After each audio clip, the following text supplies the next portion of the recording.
Hi, everyone. Welcome back to another semester of the Academic Success webinar series.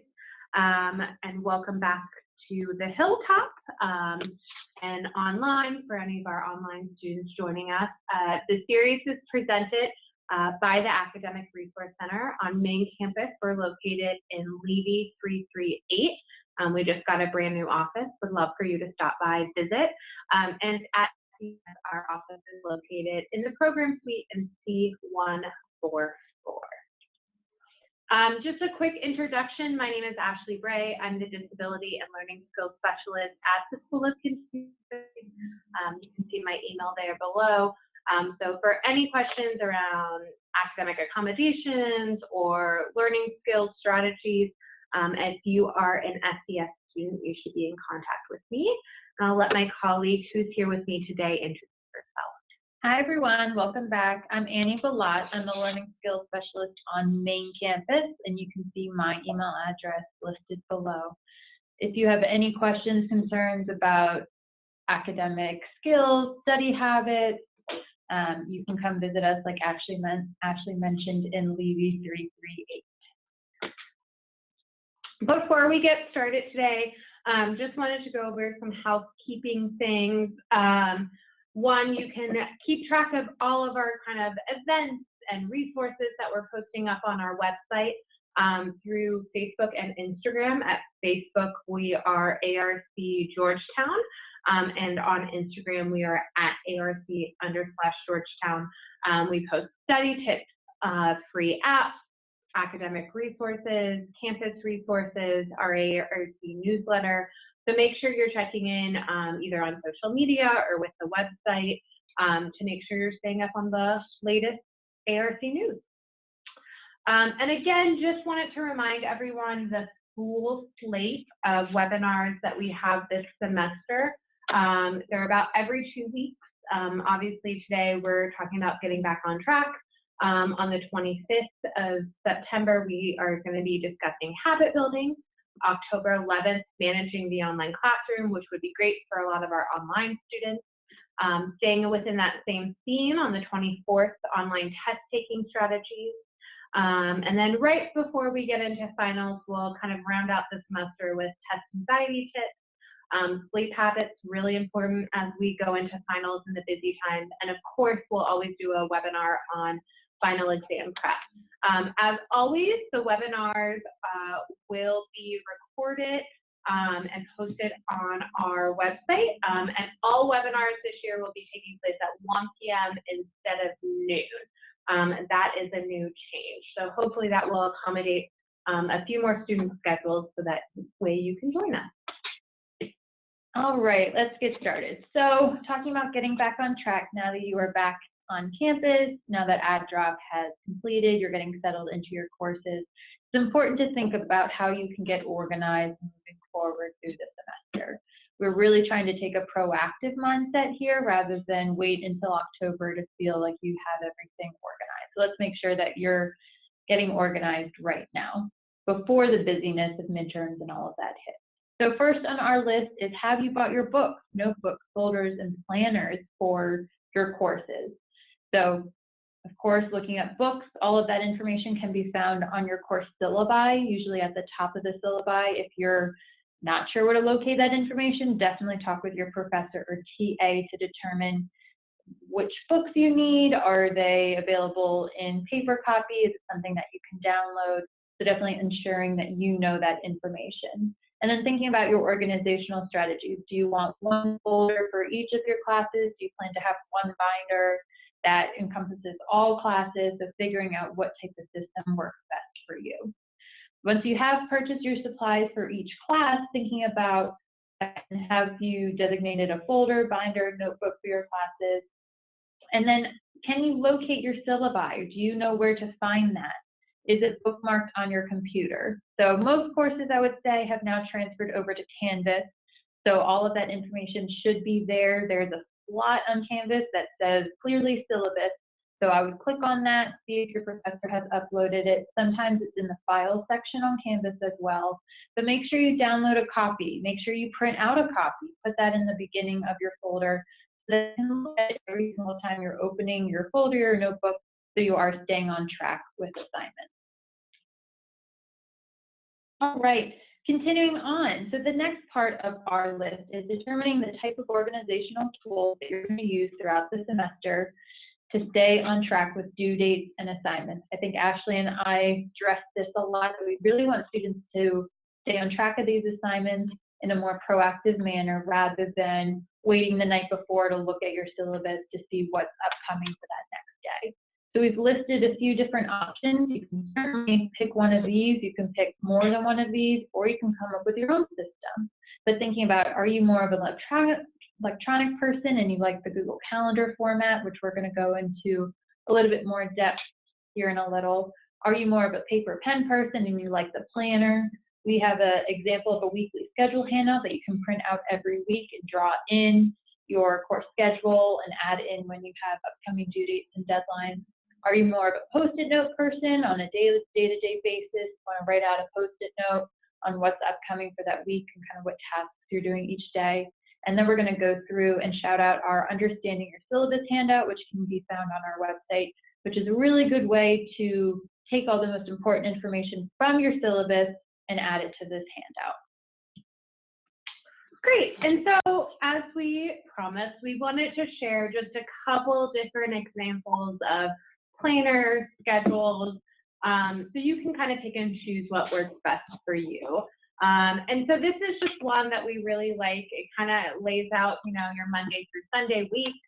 You've got hour-long time slots. What I really love about this planner is you can create to-do lists from each of the days, which is really helpful to kind of prioritize what needs to get done that day, especially as schedules get busier and extracurriculars and sporting events and friends and all those things, being able to prioritize your assignments and your classes and what really needs to get done. I also enjoy on the left-hand side, as you can see, priorities for the week, regular, and then special priorities. And I like this estimated time because if you are kind of plugging in an assignment or a group project, you can kind of guesstimate how much time you're going to spend on that, and that kind of helps you build your schedule accordingly. So here's just one example. Another great example is a student planner. So again, kind of the same concept, but this is really broken down by day and then by class. So you've kind of got different spots for each of your classes within each different days. The thing I love about this is very clear where you're running the assignment, and there's a very clear space for a due date, the time it's due, so that you're not getting confused, nothing's getting turned in late. And then I like this on the very right-hand column, this status update, which can kind of be helpful of gauging yourself of where you maybe need to plan in a little bit more study time, a little bit more writing time. Maybe the status update is going to check in with your TA who's going to use the writing center's hours. So again, just another example, it's color-coded, it's pretty easy to see. And so this one is a great one to use as well. Yeah, I actually like this one too because I think, Ashley, we really want students to be specific with the work that they're doing, right? And this is a way that they can list out specific assignments that they're working on so that when they say, instead of saying study, we're being a bit more specific about the course that we're studying, maybe the units that we're studying, the specific chapters, and then thinking about what types of study strategies you could be doing during that study chunk. So yeah, I think this is a really good specific one to break down tasks and really be specific with what you plan to do. Yeah, it's a great one. We like this one a lot. And again, all these are just suggestions, and you can take ideas from each of them and really kind of come up with your own to see what works best. So this is the Understanding Your Syllabus guide that Annie mentioned at the very beginning. And it looks like a very basic, very simple worksheet. And one of the reasons that we put this up there and we really spend a lot of time at the beginning of the semester talking about, do you understand your syllabus? Do you have all this information in multiple locations? Do you know what the grading skills are? Is because your syllabi are your contract with your professor. And that is really kind of, the guidelines, the rules for the class. It's going to explain to you how to, communicate with your professor, communicate with your TAs. It sets the expectations for the classroom and what's expected of you in terms of participation in and outside the classroom. And this is also a great place where you can really plan out your semester, right? Take a look at that syllabi, pull out those major assignments and due dates, write those down in here, write down all of your exam and quizzes dates, write down the group projects. Is there a lab component? Is there a discussion group? Are there other outside workshops that you have to do for the course? And so this is really a great tool for breaking down that syllabi, making sure you have all those core, very important pieces listed out, and then having it in a place where you're always going to see it. So if you're more of an electronic person, take all this information and plug it into your calendar. Make sure you have every major assignment and due date, every exam and quiz, every group project listed in there. Go ahead and add your professor's email and your TA's email into your contacts so that you have it there. If you're more of a paper person, my recommendation is print this out, do one for each class, have it at the beginning of the binder folder. So it's very accessible that if you have any questions, you know where you can turn to and go straight there to find the answers. All right, so for most of you who tend to use electronic calendars and schedules, we will just want to, again, kind of share out what we think is one of the most important steps in planning out your semester, and that's prioritizing school. So if you have not already done so, our first recommendation is take your class schedules and go ahead and put those into your electronic or paper calendars. You can get really detailed here. You can color code per class, so all your assignments for your accounting class can be in a blue. You can color code assignments. I think in this one we put all assignments and quizzes in red, so we kind of alerted ourselves to due dates. But this should be the very first thing that's in your calendar. These are non-negotiables. You need to show up to class. You've got to turn in the assignment on time. So this is just a great kind of foundation to build upon our calendar and really making sure we're planning schedules that work for you. All right, and a really good tip that I recently found out is you can actually embed your Canvas calendar. So the calendar that is in the Canvas application that professors upload due dates and assignments, you can actually embed that into your Google Calendar. Some classes might not be in the Canvas calendar, so you would have to manually update those, just like Ashley showed in the last screenshot. But the steps to embed the Canvas calendar are seen moving forward. So step one, open both your Canvas and your Google Calendar. So have both applications open on your computer. First, we're going to go to the calendar function in Canvas. As you can see here, this is the calendar function. See it on the left-hand side, you're going to click the calendar function. Perfect. Moving on. So third step is in the bottom right-hand corner, click the calendar feed. So on the right-hand side, you can go look down, you'll see calendar feed. You're going to click on that link. Number 4 is copy that link that appears in the dialog box, which you can see in the screenshot. So we're going to switch on over to our Google Calendar. In the bottom left-hand corner, navigate to the Add a Coworker's Calendar. Then you're going to click on the plus button that's next to that, and then scroll to the option that says From URL Option. Great. And then you're going to click the plus button, scroll from the URL. And then you're going to paste the Canvas calendar link into the dialog box that appears. So once you copy, paste, you're going to see the Add Calendar button on the right-hand side of that dialog box. You're going to click that, and then wait a few minutes to let the calendar update, but it should update within about 2-3 minutes, and your Canvas calendar will then be uploaded into your Google Calendar. Great. So thank you for showing us that, Annie. That's very helpful and can save some time when you're planning out your class schedule. Just wanted to hit home on a couple of other reasons, things that you can add into your calendar. So a great one is plugging in campus resource and events. Obviously, I'm sure everyone went to go see Bradley Cooper yesterday on campus, and I'm sure that everyone also has in all of our academic resource centers webinars. in there as well. So go ahead, plug in those resources events if you have an ongoing appointment with CAPS or student health, ongoing office hours. This is the place where you really want to add those into your calendar. Again, you can put them in different colors, but that way they're always there and you're not having to make time for it at a later date. And then again, add in your jobs, internships, volunteer commitments. A big pro tip that we've learned is adding for commuting time. So I know a lot of you have great internships or work study placements out in DC, and schedules can get tight, especially trying to commute on Metro using buses. So add in that commuting time so you make sure you're not late to another event or to work or to another class.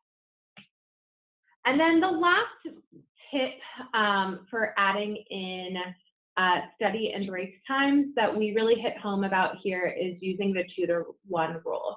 So that's 2 hours of study time for every 1 hour of class. So for us, using the calendar is much more than just putting in your job time and your class times and, you know, going to a webinar, going to see Bradley Cooper. This is, you can use this really as kind of a task-oriented place to make sure that you're staying on work, you're getting in your study time. So again, every two hours of study time for every 1 hour of class time, and using this to help you include break time. So you're being able to reset and refocus on what you're doing, but this allows study time to be non-negotiable. So if you see in the calendar here, it's kind of this like salmon pinky color. We added in study time for an Arabic class. And we even included in where they're going to meet their study sessions. So this is a great tip for really helping you manage all your homework load as well as your study load as you move throughout the semester. Yeah, it's really important because you want to be able to carve out that study time in between classes or in between your extracurriculars. If you didn't update your calendar, you might not necessarily know when your free time is. So this is a way to say, I've got my course schedule updated, I know what upcoming assignments I have, and now I'm dedicating a certain amount of time throughout the week to get certain tasks done. And like Ashley mentioned, there's a good chunk of time to work on Arabic. I would take it a step further and then use one of the organizational sheets or a planner, then to be specific and say, what types of things or what types of tasks am I going to work on during that 1 o'clock to 4 o'clock chunk of time? And what's a great thing about this too is it allows you to see where you maybe have this like little gap. So here on Wednesday, you've got some time in between kickboxing and Arabic. Maybe, you know, here on Thursday, you've got some other kind of free time plugged in places. And so study time doesn't have to be, you know, you sit down for 5 hours and just knock it all out. Really, how are you utilizing those 30-minute, 45, 15-minute breaks between classes? Or do you find yourself with an extra 15 minutes in the student center during the day? Can you use that 15 minutes before class to review note cards for one of your language classes? And so really maximizing the time so you're not feeling like all of the study time, all of the homework time is just getting pushed to the evening when you're already tired, you're already exhausted. So really helping you plan out that week to be as most efficient as you can. And of course, balance is key. Add in all those important fun activities. As you can tell, there's lots of amazing social events and clubs on campus. So we encourage you to go and enjoy those and explore those as much as you do other campus resources.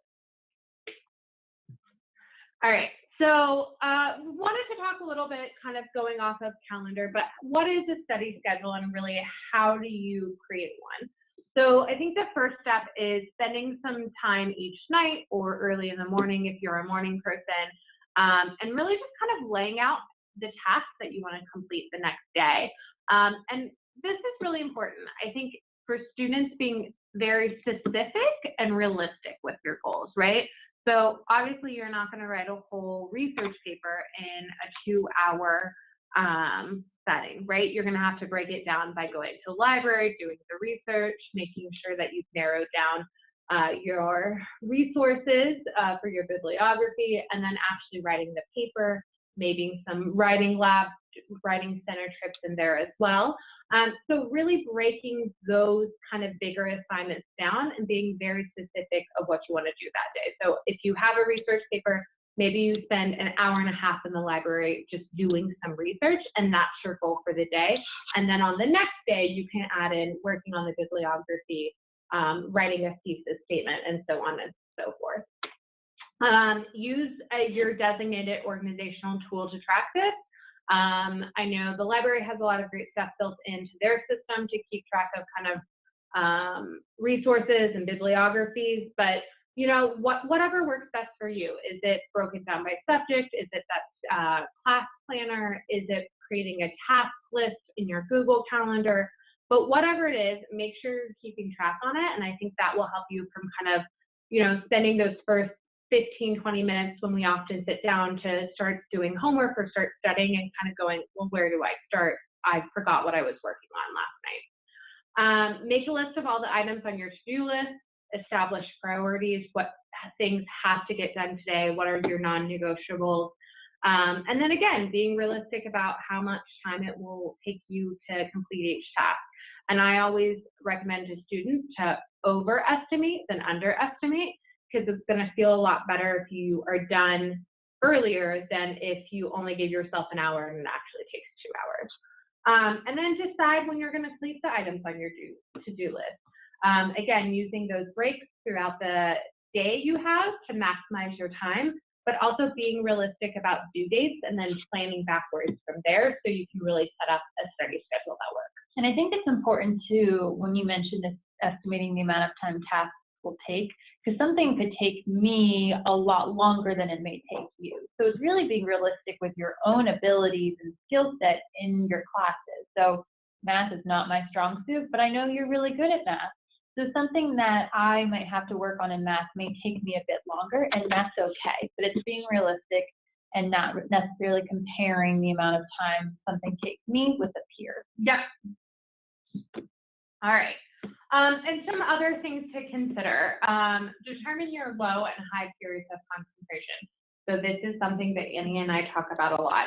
I know after about 9:30 at night, my concentration to get any kind of writing, work, very kind of creative thought is over. I'm much more productive in the mornings, as much as I hate waking up early, but like that's when I know I can really sit down, hammer out some writing, and really be productive.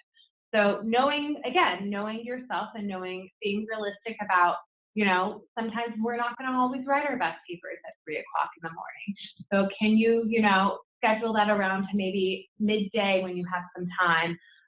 So that's a huge one. I think we really harp on that a lot. Again, study environment. So if you're studying for an exam, you should not be studying in bed in front of Netflix.